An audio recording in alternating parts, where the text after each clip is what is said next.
Who's singing way on the bottom? Who's on the bottom?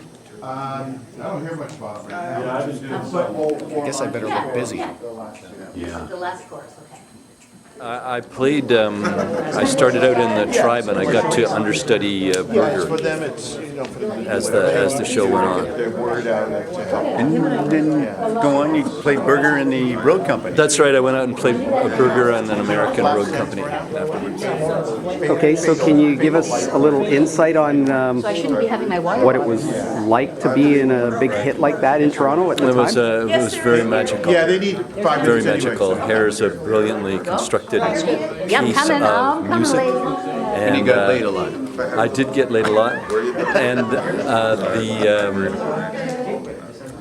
every night you could see 1,400 people having the same reaction at a certain point, like the 33rd minute. Every night, everyone would be laughing hysterically, and at the 44th minute, they'd all be crying and weeping along with the music and very moved. So it was a beautiful, very almost scientific experiment. Galt McDermott created the score, and it was a marvel to witness night upon night.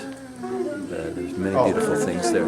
Okay, now so nowadays a lot of these musicals end up going on for years. Yeah, well, Hair did as well. At that time, Hair was all over the world. It was the longest running musical in Canadian history at that point. Oh. Ran for a year. Yeah.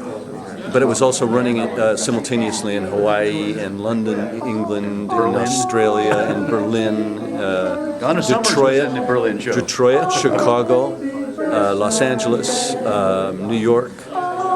It was everywhere. How many Tony Awards did it win? I do not know the answer to that question. I wasn't in the awards. I had no interest in that kind of trivia at that time. It was like I was a hippie boy. Probably I didn't was win any interested. Tonys. I was probably like into the whole free love thing and getting as much as I could. And giving as Dueling much as I camcorders. could. Dueling camcorders, yeah. But it wasn't an astonishing event in that it hit, just the writing of it covered every issue that was facing America. It was the first time black and white people sang together on the same stage, I think, in a kind of a camaraderie kind of way where there was no racial borders. There was, And what year was that? and it dealt a lot with racism. 67. It was the first time that homosexuality was ever brought up. New York. Yeah. But in Toronto, what was it? Like 69. 69, yeah, the Woodstock days, basically. Yeah. Same summer, yeah. Yeah. Wow. It dealt with homosexuality. It really broke down racial barriers. It created interracial harmony on stage for an audience to experience, which was like really a breakthrough. Now, were there any protests on this, like from the older groups, like conservative groups? Oh, absolutely. Yeah, they Oh, yeah. Oh, yeah. I remember one night, just before the show started, we would start the show, some of us in the audience, and there was a fellow about the third or fourth row with his wife, and he got all upset because we were, oh, you people, I can smell you from here. And he got up and he stormed out of the place, and people are like, what's up with him? With this guy? And his poor wife, who wanted probably to see the show, kind of meekly got up and followed him out, you know. He stormed out of the place. But yeah, there was lots of articles and stuff like that. But there weren't like protesting signs like the Grammys in just front had. in front of the theater, you mean? Yeah. I don't remember anything. Actually, I remember one night we were. There's a scene in, I guess it's near the end of the show where we're in front of the draft office, and we used to burn draft cards every night, and that's part of the show. But they were like Xerox copies of draft cards.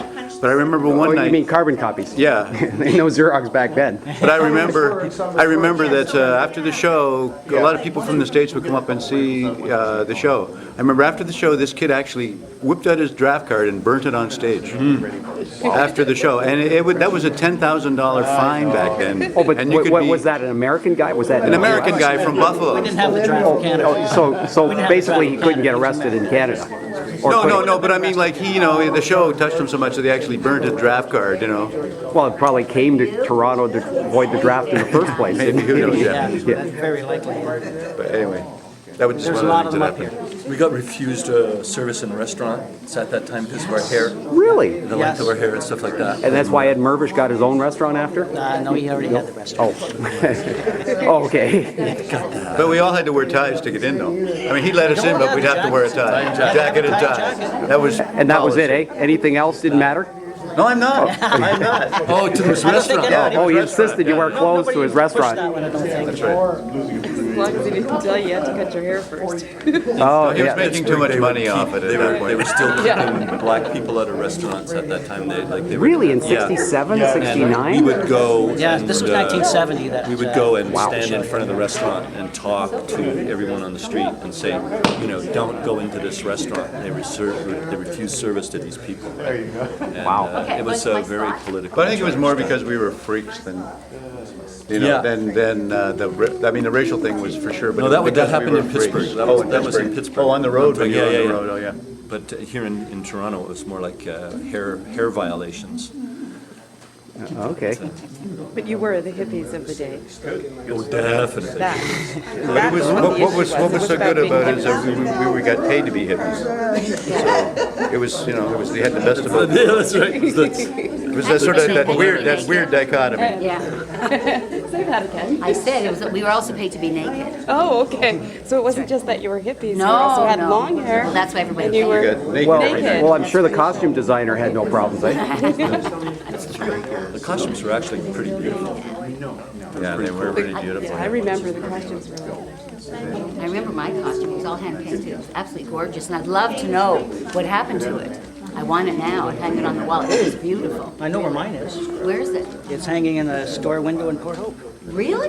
Yeah. They're doing a. Goodwill? Sorry, I'm just saying.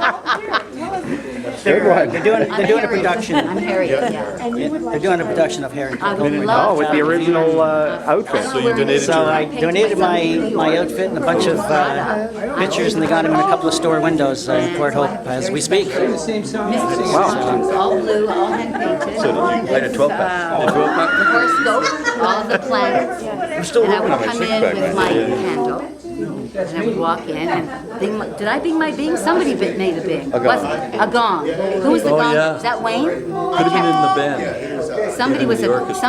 Somebody in the orchestra. It was gonging. And then the show began. It was quite wonderful. Yeah. And We when did was the slow last motion. Wayne time played that you gong, saw too. your costume? The last day of the show. Whenever that was. When was the last day? 71? I was January 4th, 1971. Thursday, January the 1. No. Do you have any clues? Do you? Have any clues? They probably went back to New York, I have a Probably. feeling. Maybe somebody stole it.